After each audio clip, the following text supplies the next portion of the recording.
Driver না passenger আছে? ড্রাইভারই লোক কয় দুইজন, তিনজনই আছে না?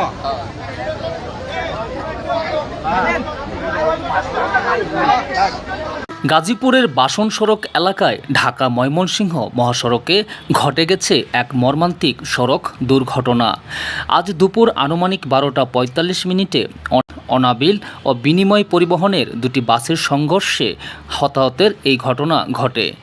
প্রত্যক্ষদর্শীরা জানান, দ্রুতগতিতে চলা দুটি বাসের মধ্যে সংঘর্ষের পর পরিস্থিতি মুহূর্তেই ভয়াবহ রূপ নেয়। সংঘর্ষের তীব্রতায় কয়েকজন যাত্রী বাসের নিচেই চাপা পড়েন। স্থানীয়দের দাবি, ঘটনার অন্তত 3 থেকে 4 জনের মৃত্যু হয়েছে এবং আহত হয়েছেন আরও বেশ কয়েকজন। দুর্ঘটনার পরপরই এলাকা জুড়ে আতঙ্ক ছড়িয়ে পড়ে। আশপাশের মানুষ দ্রুত ঘটনাস্থলে ছুটে আসেন এবং আহতদের উদ্ধারে এগিয়ে যান। খবর পেয়ে পুলিশ, ফায়ার সার্ভিস ও স্থানীয় উদ্ধারকারী দল ঘটনাস্থলে পৌঁছে উদ্ধার অভিযান শুরু করে। আহতদের দ্রুত নিকটস্থ হাসপাতাল ও চিকিৎসা কেন্দ্রে পাঠানো হয়। ঘটনাস্থলে দেখা যায়, দুর্ঘটনা কবলিত বাস দুটির সামনের অংশ মারাত্মকভাবে ক্ষতিগ্রস্ত হয়েছে। সড়কে ছড়িয়ে ছিটিয়ে রয়েছে ভাঙা কাচ ও বাসের বিভিন্ন অংশ। এ কারণে ঢাকা ময়মনসিংহ মহাসড়কে দীর্ঘ যানজটের সৃষ্টি হয়। পরে পুলিশ ও সংশ্লিষ্ট কর্তৃপক্ষ দুর্ঘটনা কবলিত যানবাহন সরিয়ে যান চলাচল স্বাভাবিক করার চেষ্টা চালায়।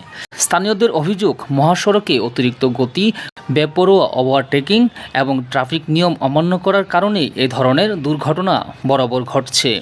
তারা সড়কে শৃঙ্খলা ফিরিয়ে আনতে এবং দায়ীদের বিরুদ্ধে কঠোর ব্যবস্থা নেওয়ার দাবি জানিয়েছেন। এদিকে নিহত আহতদের পরিচয় তাৎক্ষণিকভাবে জানা যায়নি।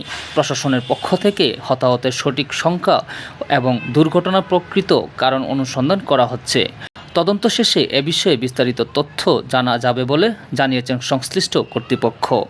গাজীপুরের বাসন সড়ক এলাকায় ঢাকা ময়মনসিংহ মহাসড়কে ঘটে যাওয়া এই মর্মান্তিক দুর্ঘটনা আবারও সড়ক নিরাপত্তা নিয়ে নতুন করে প্রশ্ন তুলেছে।